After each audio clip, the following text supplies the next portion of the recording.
तो एक बार फिर से वो वेलकम है स्टूडेंट आपका। और जैसे कि आप जानते हैं, आज की क्लास में हम एक नया और एक बिल्कुल फ्रेश चैप्टर स्टार्ट करने वाले हैं, जिसका नाम है शेयर कैपिटल। शेयर कैपिटल, अगर हम इस चैप्टर की बात करें प्यारे बच्चों, शेयर कैपिटल है ना, इसमें जो है आपका चैप्टर का नाम जो है वो प्योर जो है, बुक में जो नाम है वो है अकाउंटिंग फॉर शेयर कैपिटल। अब होता क्या है कि इस चैप्टर से बहुत बच्चे डरते हैं, और जो पास आउट होते हैं ट्वेल्थ के बच्चे, वे अपने जूनियर बच्चों को, यानी कि जो ट्वेल्थ में इस बार आए हैं, वो उस इस चैप्टर से बच्चों को डराते हैं कि भाई वो चैप्टर समझ में नहीं आने का, बहुत टफ है, एक्स वाई जेड इस तरह की बातें होती हैं। नॉर्मल वे में देखा जाए तो ऐसा हो भी सकता है। अगर वे अपना एक्सपीरियंस शेयर करते हैं और वे ऐसा बताते हैं तो ऐसा हो भी सकता है। लेकिन ऐसा सिर्फ कई कारणों से होता है, ऐसा कोई रूल नहीं है। आई मीन टू से ये चैप्टर इतना टफ है, ऐसा कुछ नहीं है। हाँ, कुछ बातें ध्यान में नहीं रखी जाती तब ये चैप्टर बहुत टिपिकल बन जाता है। तो इस तरह की बातें जो भी करते हैं वो तभी करते हैं जब वो उन चीजों को फॉलो नहीं करते जो चीजें फॉलो करनी चाहिए। बेसिक लगता क्यों टफ है, पहले आज इस पे बात करेंगे, चैप्टर स्टार्ट करेंगे, उसके कंसेप्ट सीखेंगे, वो सब बात की बात है। सर टफ क्यों लगता है, ऐसा क्यों होता है कि इसे टफ बोलते हैं? ऐसा इसलिए प्यारे बच्चों, क्योंकि आपने 11 देखो, आपने कॉमर्स स्टार्ट पढ़नी, यानी कि बेसिकली अकाउंटेंसी पढ़नी कब स्टार्ट करी? आपने शुरुआत करी 11th में अकाउंटेंसी, ठीक है ना? 11th में अकाउंटेंसी आपने स्टार्ट की, और 11th में स्टार्टिंग करने से जो आपने पढ़ी वो आपने सोल प्रोप्राइटरशिप पढ़ी, ठीक है ना? उसको बोलते हैं सोल प्रोप्राइटरशिप पढ़ी आपने। फिर किसी तरह से, और बहुत ही इजी लेवल, बिल्कुल स्टार्टिंग लेवल अगर अकाउंट की कहीं से है तो वो 11th में है, क्योंकि पूरा बुक कीपिंग उसमें ही है, पूरी अकाउंटिंग उसमें है ना। लेकिन आगे जब हम चले, उसका वाइड एरिया हुआ, तो जब हमने ट्वेल्थ स्टार्ट करी, जैसे हम ट्वेल्थ में एंटर किए, तो हमने क्या किया, हमने पार्टनरशिप पढ़ ली, ठीक है ना? और टीचर्स ने आपको बहुत मजे में पढ़ा दिया कि भाई सोल प्रोप्राइटरशिप में सिर्फ एक मालिक होता था, यहाँ पर एक या एक, दो या दो से ज्यादा होते हैं, है ना? मैक्सिमम 50 तक होते हैं। और ऐसी बात क्या है कि आपको भी बहुत एक मतलब कंफर्ट जोन वाली बात है ना, कंफर्टेबिलिटी वाली बात, तो आपके अंदर वो वाली बात है, यार ठीक है, पार्टनरशिप में क्या डर है, तुम डरे ही नहीं पार्टनरशिप से, है ना? लेकिन आपको रियल में बता दूं, अगर मैं ईमानदारी से, तो आपको बताऊंगा एक बात, कि पार्टनरशिप टफ है कंपैरिजन टू कंपनी। ये क्या बात करे सर, ये तो आप हम आपके मुंह से सुन रहे पहली बार। जी हाँ, मेरा आपसे प्रॉमिस है कि मैं आपकी जो कंपनी की बुक है उसके अंदर जो पहला चैप्टर है शेयर कैपिटल, अगर आप मेरे हिसाब से पढ़ेंगे तो सारी वीडियो देखेंगे, वन बाय वन क्वेश्चन जितने मैं कराऊंगा उन्हें करेंगे, होमवर्क पूरा टाइम पर करेंगे, जो आपको नोट्स लिखवाए जाएंगे आप उन्हें पढ़ेंगे, उनको रिवाइज करते रहेंगे। तो हाँ, लेंथी चैप्टर है, थोड़ा लंबा है, ज्यादा देर तक जाएगा, ज्यादा दिनों तक खींचेगा, ये बात सच है। तो अभी मैं बात कर रहा था ना उन पॉइंट्स की, कि बच्चों को डर क्यों लगता है, मेन रीजन एक वो भी है। होता क्या है कि चैप्टर कई दिन तक जैसे जाएगा ये, तो बच्चे क्या करते हैं, स्टार्टिंग में बहुत गर्मजोशी से स्टार्ट करते हैं, और रियलिटी आप महसूस करोगे, आप कहोगे सर टफ बताते थे इसको, ये तो बहुत आसान है, स्टार्टिंग में आप बहुत जी लगा के करेंगे। लेकिन जैसे जैसे होता है ना, कोई चीज बोर होने लग जाते हैं, हम ओड होने लग जाती है कोई चीज, जब बहुत दिनों तक करते रहते हैं, और बच्चे सोचते हैं तो क्या है, हम तो कर ही लेंगे इसमें, ठीक है ना? तो ये क्या करते हैं, यहाँ पर बीच में आकर ग्रिप, मतलब ग्रिप छोड़ देते हैं, है ना, आलकस करने लग जाते हैं, तो तब वो चैप्टर टफ होना शुरू हो जाता है, ठीक है ना? टफ होने का मीनिंग ये नहीं है कि बहुत टफ है। अगर आपको मैं बताऊं तो गिनी चुनी जर्नल एंट्री है। अगर मैं आपसे ऐसा कहूं कि चलो छोड़ो इस वे को, ऐसे समझिए, अच्छा सर आज आप ये सारी बातें क्यों बता रहे हो, वो इसीलिए बता रहा हूँ, जो डर, जो फोबिया बना हुआ है रिलेटेड टू शेयर कैपिटल, वो खत्म हो, ठीक है ना? होता क्या है प्यारे बच्चों, कि आपकी जो पार्टनरशिप है ना, अगर मैं आपसे आप आज ध्यान दिलाऊं कि आपने कितना टफ काम करके आए हो, तो आप बहुत आज ध्यान रखेंगे कि आपने कितनी मेहनत करके आए हो। अगर मैं पार्टनरशिप की बात करूं, तो भाई पार्टनरशिप का जो पहला चैप्टर है, फंडामेंटल, भाई ध्यान से देखा जाना चाहिए था, तो चैप्टर वहीं एंड हो जाना चाहिए था। है ना। फंडामेंटल से स्टार्ट हुआ और उसके जितने भी बेसिक सारी कंडीशन खत्म हुई, वही चैप्टर का एंड हो जाना चाहिए था। तो बचता क्या था? कुछ भी नहीं बचता था भाई। सब तो पढ़ लिया था हमने फंडामेंटल में।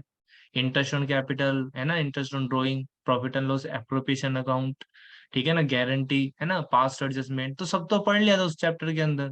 तो फिर हमने नए नए चैप्टर, जैसे कि बात करूं मैं गुडविल की, है ना, बात करूं सर आप, अगर मैं बात करूं related to change in profit sharing ratio की, है ना, चेंज इन पीएसआर की, है ना।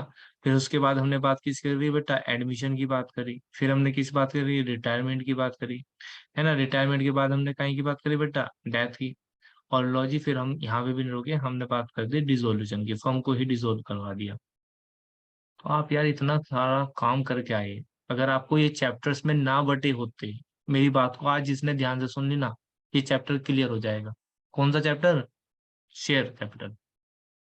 भाई आपको वहां बुक वालों ने आपके साथ एक एक्सीलेंस लगाया, एक दिमाग लगाया, है ना, एक इंटेलिजेंट लगाया, सॉरी एक्सीलेंस कह रहा, एक इंटेलिजेंट लगाया, एक दिमाग लगाया अपना, है ना, एक बुद्धि लगाई, क्या कि इन सारे काम को एक चैप्टर में न देके टुकड़ों में दे दिया आपको, और आप मजे में करते चले गए, आपको पता ही नहीं चला आपने कितना सारा काम कर लिया। एक तरीके से आप पूरी पार्टनरशिप का अकाउंट सीख कर रहे, हाँ या ना। पार्टनरशिप के जितने भी अकाउंट्स थे आप वो सीख के आ रहे हो। अगर मैं कहूं कि पार्टनरशिप में इतनी ही अकाउंटिंग है और वो सारी आप सीख कर आ गए, तो कैन यू इमेजिन, आप सोच सकते हैं कि आप कितना बड़ा काम करके आ रहे हो। तो आप तो बहुत बड़ा काम करके आए हो भाई, है ना। जब आप इतना बड़ा काम करके आए हो, तो प्यारे बच्चों आपको एक चीज और सीखनी पड़ेगी, that is company account.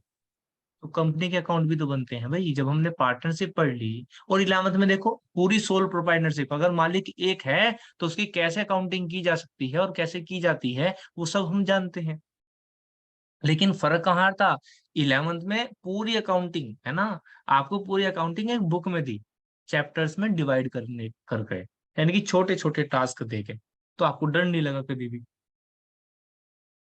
Partnership एक ब्रेक में, है ना, छोटे छोटे ब्रेक, थोड़े थोड़े टास्क देते रहे आपको, भाई अगर कोई पार्टनर आ गया तो कैसे अकाउंटिंग होगी, कोई पार्टनर चला गया तो कैसे अकाउंटिंग होगी, किसी पार्टनर की डेथ होगी तो कैसे अकाउंटिंग होगी। लेकिन अगर सोचो, ये एक ही चैप्टर होता, अगर बुक होती पार्टनरशिप चैप्टर और उसमें एक चैप्टर होता और पूरा सारा काम उसमें होता, तो सोच के देखना आप डर जाते और आप कहते भाई ये नहीं समझ में आता हमारे। जैसे कि फंडामेंटली है, फंडामेंटल में बहुत सारे टॉपिक उन्होंने छोटे छोटे छोटे छोटे एक चैप्टर में डाल दिया, बच्चे बहुत डरते हैं फंडामेंटल से आज भी। होता है ना ऐसा, मुझे सब पता है, बच्चे डरते हैं फंडामेंटल से।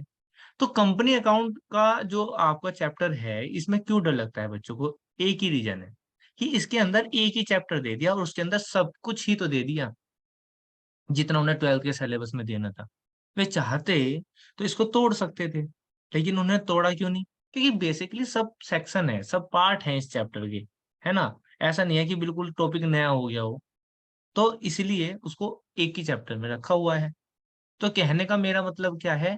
मेरा कहने का मतलब ये है प्यारे बच्चों, कि इसका मतलब ये है, आप दिमाग में लगा लेना कि कंपनी के अकाउंट्स थोड़े लंबे जाएंगे, हम थोड़े ज्यादा दिनों तक करेंगे।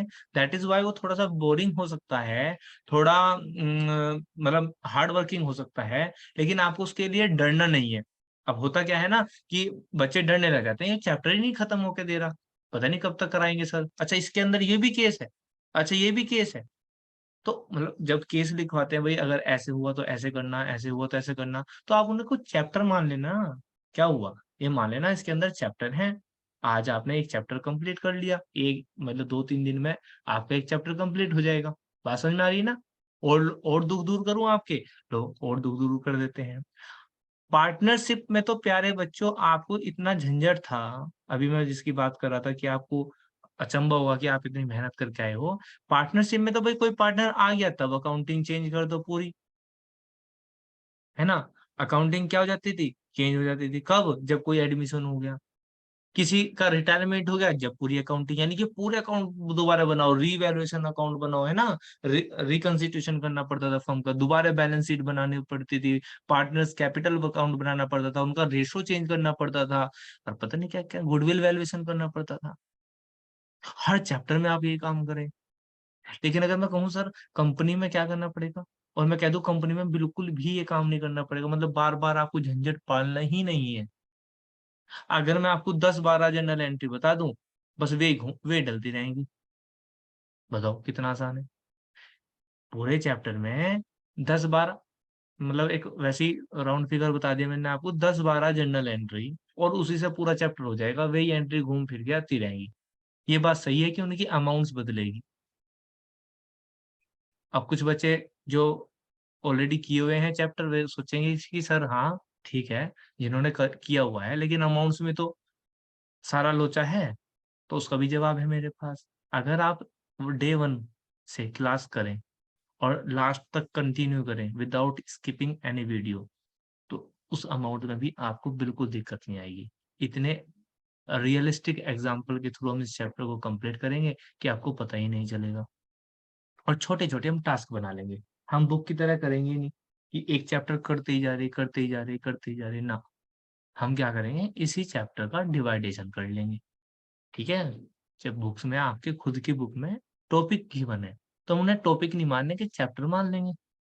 भाई है ना। सपोज करो एग्जाम्पल के लिए मैं कहूँ 10 टॉपिक हैं, तो हम 10 टॉपिक मानते नहीं ना, हम 10 चैप्टर मान लेंगे। ठीक है। लेकिन ये टॉपिक को रिलेट होंगे, है ना। अगर टॉपिक वन समझ में आ गया तो टॉपिक दो तभी समझ में आएगा। तो हम टॉपिक वन करेंगे, टॉपिक वन का टेस्ट लेंगे, फिर जब क्लियर हो जाएगा जब टॉपिक टू पे चलेंगे। बताओ कोई दिक्कत परेशानी? कल बिल्कुल भी नहीं होगी। दिक्कत क्या है इस चैप्टर में, दिक्कत किसके साथ बनती है और कब बनती है और क्यों बनती है? सिर्फ मॉनिटरिंग नहीं होती। टीचर पढ़ाता चला जाता है और बच्चे करते चले जाते हैं, करते चले जाते हैं। कुछ बच्चे छोड़ते चले जाते हैं। इसमें एक एक टॉपिक, एक एक कंसेप्ट, एक एक क्वेश्चन इतना इम्पोर्टेंट हो जाता है कि अगर आप सपोज करो, मैं आपको कहूँ, मैं आपसे क्वेश्चन दूं कि एचडब्ल्यू में ये 2 क्वेश्चन करके लाने, सपोज करो। वैसे ही मैंने आपको कह दिया कि क्वेश्चन नंबर 14 और 15 करके लेकर आना है, और आपने किए नहीं है, और आप सीधा जंप करके नेक्स्ट क्लास पर, तो हाँ तब दिक्कत बनेगी। दैट इज वाई मैं कहता हूँ कि चैप्टर बहुत आसान है, लेकिन मॉनिटरिंग नहीं अच्छी होती, बच्चे उस पर चलते नहीं, फॉलो नहीं करते उन बातों को, तब दिक्कत जरूर बनती है। नो डाउट दिक्कत बन जाती है। लेकिन मैं आज आपसे, क्लास स्टार्ट है, प्रॉमिस करता हूँ कि आपको दिक्कत नहीं आएगी। अगर आपको जितनी भी बातें आज बताई हैं, उतनी बातों को ध्यान में रखेंगे, तो इस बात को भी आप ध्यान रखेंगे। बुक की बात करें तो हम टीएस ग्रेवाल को फॉलो करेंगे। टीएस ग्रेवाल की जितने भी 2022 एडिशन है, कोशिश करेंगे 1 बाय 1 क्वेश्चन करें। लेकिन मैं एक्यूरेट भी क्वेश्चन नहीं कराता बच्चों को कि क्वेश्चन नंबर 1 से लेके लास्ट तक जो भी है 100 जो भी क्वेश्चन है सीक्वेंस ये कराऊं। मेरे खुद के कुछ सीक्वेंस होते हैं टीचिंग करने के, मतलब जो मुझे लगता है कि बच्चों को ये टॉपिक पहले पढ़ाऊंगा तो वो आसान होगा। तो लेकिन करेंगे हम कॉन्टिन्यूसली, है ना। ऐसा नहीं करेंगे कि एक क्वेश्चन छोड़ दिया, दो दो कर लिए। मतलब कहने का मतलब ये है, टॉपिक तो हम रीअरेंज कर लेंगे ऊपर नीचे, लेकिन करेंगे कंटिन्यूअसली। ओके, आगे चलते हैं। तो जैसे कि आप जानते हो इसके अंदर लिखा हुआ है टी एस ग्रेवाल, ये तो आपकी बुक का राइटर का नाम हो गया। यहाँ पे लिखा है डबल एंट्री सिस्टम, ये बहुत बड़ा कीवर्ड है, डबल एंट्री सिस्टम। अगर आपके याद हो तो 11वीं की बुक पे भी यही लिख रहा था, डबल एंट्री सिस्टम। याद है किसी बच्चे के? 12th की क्लास की जो पार्टनरशिप करी आपने, वहां पे भी लिख रहा था डबल एंट्री सिस्टम, और आप कंपनी कर रहे हैं तब भी लिख रहा डबल एंट्री सिस्टम। तो ये तो आपके लिए एक कीवर्ड मिल गया। मतलब सर, मतलब ये यहाँ पे निचला नीचे लिख रहा, अगर आप दिखा ध्यान से देखेंगे, अकाउंटिंग फॉर कंपनीज। आप अकाउंटिंग किसके लिए करने जा रहे हो प्यारे बच्चों आज? कंपनीज के लिए। ठीक है ना। आप कंपनीज के लिए करने जा रहे हैं। आपने इससे पहले की बुक करी थी वो पार्टनरशिप के लिए की थी। अच्छा सर, पार्टनरशिप के लिए कर रही थी। 11th में जो करी थी आपने वो सोल प्रोप्राइटरशिप के लिए की थी। अच्छा सर, ठीक है। तो आप ये बता क्यों रहे हो? मैंने कहा तीनों बुक पे एक बात लिखी हुई है। क्या लिखी हुई है? Double entry system. मतलब सर, मतलब ये डबल एंट्री सिस्टम तो आपको 11th में पढ़ा हुआ ही है, लेकिन मैं उस पर जाता नहीं, चाहे आपको याद हो या ना हो। इतना तो समझ सकते हो ना, अगर तीनों बुक पे डबल एंट्री सिस्टम लिखा हुआ है, इट मीन्स मेथड नहीं बदलेगा, रूल नहीं बदलेंगे, रूल सेम है। मतलब सर, मतलब ये, जब हमने 11th क्लास में कुछ रूल पढ़े थे, याद है ना? किसी ने गोल्डन रूल पढ़ते हैं, है ना? ट्रेडिशनल अप्रोच, कोई मॉडर्न अप्रोच पढ़ता है या टीचर पढ़ाता है। दोनों ही अप्रोच के जो रूल थे, है ना? जो रूल थे, उनके क्या आपकी पार्टनरशिप में रूल बदल गए थे? बताओ मुझे, यस और नो। क्या रूल बदले थे? भाई अगर बैंक डेबिट करने से इंक्रीज होता है, 11th क्लास का कांसेप्ट कहता है, तो क्या पार्टनरशिप ने ये कह दिया था कि बैंक डेबिट करने से डिक्रीज हो जाएगा? नो सर, नहीं नॉट कहा। ऑल।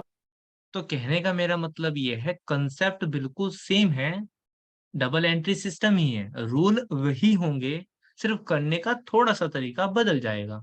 क्यों बदलेगा सर तरीका? तरीका इसलिए बदलेगा, पहले आपने सोल प्रोप्राइटरशिप के लिए अकाउंटिंग करी, फिर आप कंपनीज के लिए, सॉरी पार्टनरशिप के लिए करी, तो आप किसके लिए कर रहे हो आप? कंपनी के लिए। तो थोड़ा तो चेंज आएगा, लेकिन रूल में चेंज नहीं आएगा। अगेन आई रिपीट, टॉपिक बदलेंगे, करने का तरीका बदलेगा, क्योंकि क्योंकि एक तरीके से पैटर्न पैटर्न नहीं कह सकता, मतलब मैं एक तरह से फॉर्म बदल रही है ना, बिजनेस की फॉर्म बदल रही है। पहले एक व्यापारी था, है ना, एकांकी व्यापार था, है ना, जिसे सोल प्रोप्राइटरशिप कहते हैं। उसके बाद पार्टनरशिप आया, तो उनके अलग रूल रेगुलेशन है। तो कंपनी के भी तो कुछ रूल एंड रेगुलेशंस अलग हैं अकाउंटिंग करने के, लेकिन कंसेप्ट वही है जो हमने अकाउंट के सीखे हुए हैं। यानी कि अगर वो ग्रेजुएशन में जाएंगे तो क्या वहाँ रूल बदल जाएंगे? वहां पर भी नहीं बदलते। जो बेसिक गोल्डन कंसेप्ट है वे सेम रहते हैं, तो उन्हीं के थ्रू आप यहाँ पर भी अकाउंटिंग करेंगे। ओके सर, यहाँ तक बात क्लियर है। चलिए जी, उसके बाद यहाँ पर आप देख पा रहे होंगे कि वॉल्यूम सेकंड है। तो आपको पता है, जैसे सैंपल पेपर आ गया, मैंने वहां पर भी बताया था कि आपका अकाउंट का पेपर जो है दो पार्ट में आता है, पार्ट फर्स्ट और पार्ट सेकंड। पार्ट फर्स्ट और पार्ट सेकंड। पार्ट फर्स्ट में ही ध्यान रखना, पार्ट फर्स्ट 60 मार्क्स के लिए होगा, पार्ट सेकंड 20 मार्क्स के लिए होगा, और टोटल जो नंबर होता है अकाउंट का पेपर जो होता है वो 80 मार्क्स का होता है। तो दैट इज वाई मैं आपको बता रहा हूँ कि ये जो बुक है कंपनी की, ये कितने नंबर की आएगी बेटा? 25 नंबर की। और जो आपकी पार्टनरशिप की बुक है, पार्टनरशिप की जो बुक है वो कितने नंबर की है? 35 नंबर की।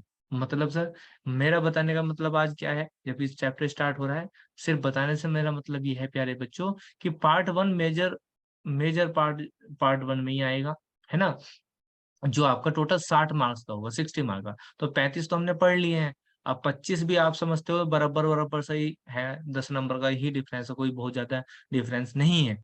तो आप समझ सकते हो कि इसका वेटेड भी काफी है ना। शेयर कैपिटल का तो वैसे भी सबसे ज्यादा है अकेले का, है ना। ये 20 नंबर की सिर्फ बुक बचेगी। तो कहने का मतलब ये है, अगर अकाउंट्स में कुछ करना चाहते हो तो आपको ये बुक जो है, मतलब ये जो चैप्टर है वो करना ही करना होगा। ओके, आगे बढ़ते हैं। आगे जैसे हम बढ़ेंगे प्यारे बच्चों, तो मैं आपको बता दूं कि इस चैप्टर के अंदर हम क्या पढ़ेंगे। देखो, अगर मैं आपको बताऊं कि बुक्स के अंदर इसमें, अगर मैं कहूँ practical part that is called numerical, और मैं कहूँ थ्योरेटिकल पार्ट, बहुत भर के है ना, बहुत ज्यादा है। तो क्या सर आप आज से ही पढ़ाना शुरू कर दोगे थ्योरेटिकल पार्ट? बिल्कुल नहीं पढ़ाऊंगा मैं आपको कुछ बेसिक कंसेप्ट बताऊंगा। अब जैसे कि यहाँ पे लिख रहा, meaning and characteristic of A company, आप देख सकते हो। जॉइंट स्टॉक कंपनी क्या होती है, डिफरेंस क्या है between the partnership and company में, टाइप्स ऑफ कंपनी, कंपनी कितने तरीके की होती हैं, 1 person company, private company, public company क्या होती है, इनकॉर्पोरेशन ऑफ कंपनी क्या है, मीनिंग ऑफ शेयर कैपिटल क्या है, टाइप्स ऑफ शेयर कितने तरह के होते हैं, डिफरेंस करना है प्रेफरेंस शेयर में और equity share, accounting issue of share, cash at par at premium, over subscription क्या होता है, अंडर सब्सक्रिप्शन क्या होता है, कॉल्स इन अरियर क्या होता है ना। ये यहाँ से आपको सही बताऊं तो यहाँ से आपका एक प्रैक्टिकल पार्ट है, और ऊपर का जितना भी पार्ट है ये थियोरेटिकल पार्ट है। मैं आपको बता दूं, क्योंकि इस बार एमसीक्यू भी आएंगे एग्जाम में, और आपका सब्जेक्टिव भी आएगा। मतलब सर, मतलब मेरे बताने का ये है कि वाकई इसमें से भी पूरा पूरा चांस है क्वेश्चन आने की। थ्योरेटिकल तो आएंगे ही, है ना, एमसीक्यू तो आएंगे ही, और इसमें से भी आएंगे। लेकिन स्टिल मैं आपको बता रहा हूँ, मेरी क्लास जो है ऐसा नहीं होगी, मैं यहाँ पॉइंट 1 से आपको पढ़ाना शुरू कर दूंगा, यहाँ से, और यहाँ तक पढ़ाते पढ़ाते सीक्वेंस में जाऊंगा और एंड कर दूंगा इस चैप्टर को। बिल्कुल नहीं करने का मैं ऐसा थ्योरेटिकल। अच्छा, यहाँ पे वही है ना, कुछ चीज पढ़ने में गलती होती है तो कुछ चीज पढ़ाने में भी हो सकती है। हालांकि मैं किसी को ब्लेम नहीं कर रहा, सबका अपना एक तरीका होता है पढ़ाने का। लेकिन मैं समझता हूँ कि अगर मैं आपको ये सारे टॉपिक यहाँ से लेके यहाँ तक के अगर सारे बता दूं, आज ही या फिर 1-2 दिन क्लास में बता दूँ, तो आपके बहुत भारी भरकम वर्ड आप सुन लोगे और बहुत ही टिपिकल चैप्टर लगेगा आपको ये। आप लोगों को पता नहीं इसमें तो झंझट ही बहुत है। तो मैं उस इसी पॉइंट में से सारा कुछ बताऊँगा, लेकिन खेल-खेल में। आई मीन टू से ऐसा नहीं है 1 या 2 क्लास में मैं इसे इस टॉपिक को, फिर 2 क्लास में इन टॉपिक को, 2 क्लास में इन टॉपिक को कवर करूँगा, बिल्कुल भी नहीं करूँगा। पहली बात तो मैं आपको बता दूँ 11th क्लास में बीएसटी में ये सारी चीज़ें आप ऑलरेडी पढ़े हुए हो, लेकिन बच्चे याद नहीं रखते, मैं समझ सकता हूँ। तो हम क्या करेंगे, पहले तो इस पूरे पार्ट में से, थ्योरेटिकल पार्ट में से जितना मुझे न्यूमेरिकल कराने में ज़रूरत पड़ेगी, जितना न्यूमेरिकल कराने में ज़रूरत पड़ेगी, मैं बात-बात में धीरे-धीरे किसी क्वेश्चन के अंदर, है ना? 1-2 क्लास लेकर शुरुआत में कुछ टर्म्स आपको बता दूँगा। तो आप शुरुआत में वे टर्म्स याद रखनी है। जैसे कि मैं एग्ज़ाम्पल के लिए आप बताऊँ, मैंने देखा हुआ है कुछ टीचर्स क्या करते हैं, जैसे यहाँ पे प्राइवेट कंपनी लिख रही है, प्राइवेट, है ना? और वन पर्सन कंपनी, है ना? और पब्लिक कंपनी, तो इनमें याद कराना शुरू कर देते हैं। इनमें मिनिमम कितने मेंबर होने चाहिए, मैक्सिमम कितने होने चाहिए, डायरेक्टर कितने होने चाहिए। तो हालाँकि एग्ज़ाम में पॉइंट से बिल्कुल इम्पोर्टेंट है, लेकिन इसका न्यूमेरिकल में कोई काम है? बिल्कुल नहीं है न्यूमेरिकल में कोई काम इसका। तो अगर मैं शुरुआत में आपको ये बता दूँ और याद करवाना शुरू कर दूँ, तो आप पहले ही इस चैप्टर से कन्नी काटनी शुरू कर दोगे, बचना शुरू कर दोगे। आ रही बात समझ में मेरी? तो हम इस तरीके का जो भी थ्योरेटिकल पार्ट है, वो या तो बीच-बीच में कवर अप करेंगे या बिल्कुल लास्ट में कवर अप करेंगे या बुक पे निशान लगवा के इसको याद करना शुरू करेंगे। लेकिन मैं आपको ऐसा कोई भी थ्योरेटिकल कांसेप्ट अपने पूरे लेक्चर्स में स्टार्टिंग में नहीं बताऊँगा, जो न्यूमेरिकल से रिलेटेड ना हो। जो न्यूमेरिकल से रिलेटेड है थ्योरेटिकल पार्ट वो ज़रूर मुझे डिस्कस करना पड़ेगा, नहीं तो आपको क्वेश्चन समझ में नहीं आएँगे। यहाँ तक बात क्लियर होगी? आगे चलते हैं। अच्छा, ये ना कराने का रीज़न एक और है, भई किसी को सिर्फ़ न्यूमेरिकल सीखने हैं पहले, है ना? न्यूमेरिकल सीखना चाहता है और मैं शुरुआत से उसे पकाना शुरू कर दूँ, कम से कम 5-6 वीडियो जाएँगी सिर्फ़ इस पूरी बात को समझाने में और उसे लगेगा इस चैप्टर में तो पता नहीं कितने टर्म्स हैं। अच्छा, इतनी ऐसा क्यों लगेगा इतनी टर्म है? भाई कंपनी है, पहली बार पढ़ रहे हो आप 12th क्लास में, 11th में तो पढ़ी नहीं आपने कि भाई कंपनी थोड़ी-सी वहाँ पढ़ ली, थोड़ी-सी यहाँ पढ़ रही। तो ज़ाहिर-सी बात है जब वो कंपनी आपको पढ़ाना जा रहे, तो सारा ही जितने जी भी चीज़ें हैं वो सारा आपको 12th में देनी पड़ेंगी उनको, उनकी भी गलती नहीं है। यानी कि सिलेबस का जिसने डिस्ट्रीब्यूशन किया। ठीक है ना? तो कुल मिला के 100 बात की एक बात निकल के ये आई कि मैं आपको मतलब मैं ये बात इसलिए खोल दी आपके सामने कभी आपको सर आप तो वो थ्योरेटिकल पार्ट पढ़ा ही नहीं रहे, वो तो बहुत इम्पोर्टेंट है, आपने वो पढ़ाया ही नहीं, है ना? ये सब 11th की पीएचडी में पढ़ा हुआ है। स्कूल टीचर आपको थ्योरेटिकल बहुत अच्छे से कराते हैं। दूसरी बात हर स्कूल में होती है। तीसरी बात मैं भी बताऊँगा, है ना? बुक पे निशान लगा के बताई जा सकती है कुछ तो, है ना? साथ-साथ एक्सप्लेनेशन भी हो सकती है, मतलब उसमें टाइम वेस्ट नहीं करेंगे हम। तो आज की क्लास में अब मैं स्टार्ट करने वाला हूँ, ठीक है ना? चलो मैं थोड़ा-सा बुक का रिव्यू दे दूँ आपको और आगे चलें। तो जैसे कि यहाँ पे आप देख रहे हो मीनिंग एंड डेफिनिशन। तो सर आपने तो थ्योरी पढ़ानी शुरू कर दी, बिल्कुल नहीं शुरू करी। सिर्फ़ कंपनी का मीनिंग कितना है, इतनी बात समझेंगे। फालतू की चीज़ें हम समझते नहीं हैं। एक छोटी-सी बात समझेंगे, छोटी-सी बिल्कुल, क्योंकि भई जब कंपनी की बुक कर रहे हैं, तो इतना तो पता ही होना चाहिए ना क्या कंपनी है। कंपनी के प्रकार, कितने मेंबर, कौन-सा सन, कौन-सा एक्ट, ये नहीं पढ़ेंगे। ये सिर में दर्द करेंगे स्टार्टिंग में, ये बाद में पढ़ेंगे। जब कंपनी के कुछ क्वेश्चन कर लोगे ना, तो नॉलेज हो जाएगी कंपनी कैसे काम करता है। तो फिर अपने आप ये चीज़ें समझ में आनी शुरू भी हो जाएँगी, है ना? वेल तो बात करते हैं आज डेफिनिशन की। तो सबसे पहले आपकी कंपनी में जो डेफिनेशन है, वो छोटी-सी, नन्ही-सी, प्यारी-सी ये वाली पढ़नी है। प्रोफेसर हेने ने दी है। ठीक है ना? ये पढ़नी नहीं है। इतनी सारी डेफिनेशन है, बहुत कीवर्ड है इस डेफिनेशन में। मैं ये नहीं कह रहा ये बेकार है। बहुत अच्छी डेफिनेशन है ऊपर जो दी हुई है। लेकिन अभी नहीं, है ना? ये सारी चीज़ें जिस दिन मैं चैप्टर एंड करा दूँगा ना, तो ये बातों-बातों में मैं आपको क्वेश्चन के बीच-बीच में आपको ऐसे बता दूँगा, आपको पता भी नहीं चलेगा और आपको सब पता हो। फिर आप चैप्टर पे दोबारा से आएँगे ना और यहाँ से पढ़ना शुरू करेंगे, तो ये थ्योरी आपको खुद समझ में आएगी। आपको कहोगे सर ये तो पता था, ये तो हमें बता दिया था आपने, है ना? तो आपको सब पता चल जाएगा। तो हम इस तरह से नहीं पढ़ेंगे। वेल आगे बढ़ते हैं। तो a company is an artificial person. अब ये बहुत कीवर्ड है और ये मैं आपको एक्सप्लेन भी करूँगा।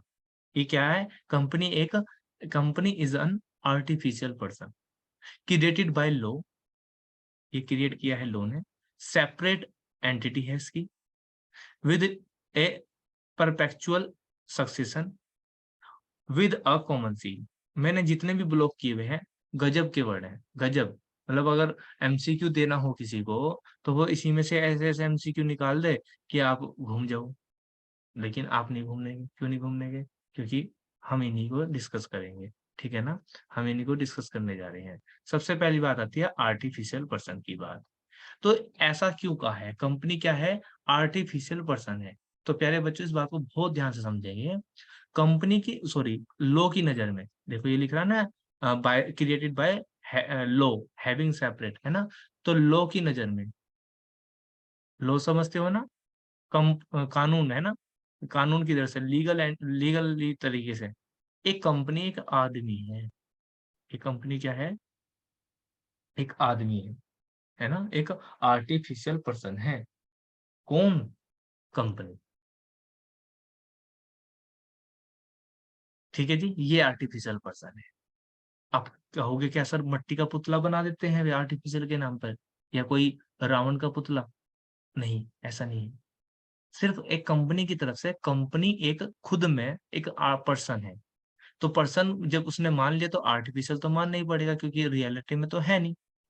ओके, अभी चीजें और ज्यादा समझ में आएंगी, थोड़ा टाइम लगेगा, चलते रहोगे तो कानून की नजर में कंपनी एक व्यक्ति है, लेकिन कंपनी कैसा है? एक व्यक्ति आर्टिफिशियल है।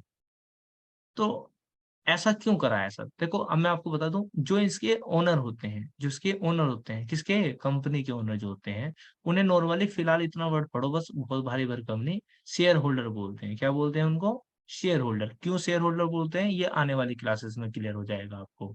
तो इनके जो ओनर होते हैं, जिन पे ओनरशिप होती है, वो क्या होते हैं? शेयर होल्डर, है ना? जिनके पास शेयर हैं, वही होल्डर होते हैं, है ना? जिनके पास शेयर होल्ड किए हुए हैं, that is called share holder. ठीक है ना? शेयर क्या होते हैं सब डिस्कस करेंगे, थोड़ा टाइम लगेगा इस चैप्टर को समझने में। एक दो क्लासेस ऐसे जाएंगी जो वन बाय वन एक चीजों को बांधती चली जाएंगी। वेल, अच्छा सर, हमने आपने 11th क्लास में, 12th क्लास में एक चीज पढ़ाई थी, बिजनेस एंटिटी कॉन्सेप्ट। वो भी रूल ये कहता था कि बिजनेस, है ना, और मैं अक्सर ये डायग्राम बनाता था कि बिजनेस और businessman are different from each other, ये दोनों एक दूसरे से अलग हैं। हाँ या ना? याद होगी सभी बच्चे के। लेकिन आपने आज तक इतना बड़ा झोल नहीं सुना जितना आज ये करने जाएंगी, है ना? जो आपको सच्चाई पता चलेगी क्या, ये दोनों अलग अलग थे, लेकिन पता किस कैसे अलग थे? सिर्फ और सिर्फ धोखा था, मतलब एक तरह से इसके साथ। ये सिर्फ अलग था, सिर्फ और सिर्फ अकाउंटिंग करने के लिए। मतलब नहीं समझ में आया सर? मतलब ये प्यारे बच्चों, कि अगर आपको अकाउंटिंग करनी, सपोज करो बिजनेस में से, बिजनेस के पास 2,000 रुपए आए, तो आप ये नहीं सोचते थे कि बिजनेसमैन के पास पैसे आए। आप क्या सोचते थे? बिजनेस के पास पैसे आए, और उसी के थ्रू आप एक अकाउंटिंग करते थे कि भाई बिजनेस में पैसा बढ़ गया तो बैंक अकाउंट डेबिट। हाँ या ना? और टू जिससे देने वाला जो भी नाम है, मान लीजिए टू राम। तो ये सिर्फ अकाउंटिंग के थ्रू अलग होता था, सिर्फ अकाउंटिंग करने के लिए। शेयर में भी ऐसा ही है, कंपनी में भी ऐसा ही है, दोनों अलग अलग हैं अकाउंटिंग करने के लिए। ये तो बात होगी कॉमन दोनों में। लेकिन कॉमन क्या नहीं है पता है? कॉमन ये नहीं है कि अगर अगर अगर कोई कंपनी पर केस करता है, अगर कोई कंपनी पर केस करता है, अगर कोई कंपनी पर केस करता है, मान लीजिए तुम कंपनी पे केस कर दो, सॉरी, शेयर होल्डर पे राइट लगा दिया मैंने, एक सेकेंड। किस पे केस करता है बेटा? कोई व्यक्ति कंपनी पर केस करता है, अगर कोई व्यक्ति कंपनी पर केस करता है, कंपनी पर केस कर दिया, तो उसका शेयर होल्डर का कुछ भी नहीं होगा।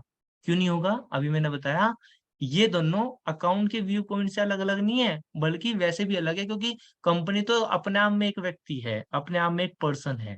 आया बात समझ में मैं क्या कह रहा हूँ? लेकिन यहाँ पर आ जाओ, किसमें? सोल प्रोप्राइटरशिप में या पार्टनरशिप में। अगर कोई व्यक्ति बिजनेस पर, है ना, बिजनेस पर क्या करता है? केस करता है, कोई लीगल मैटर हो गया, तो पता फंसेगा कौन? ये। आ रही बात समझ में मेरी बात?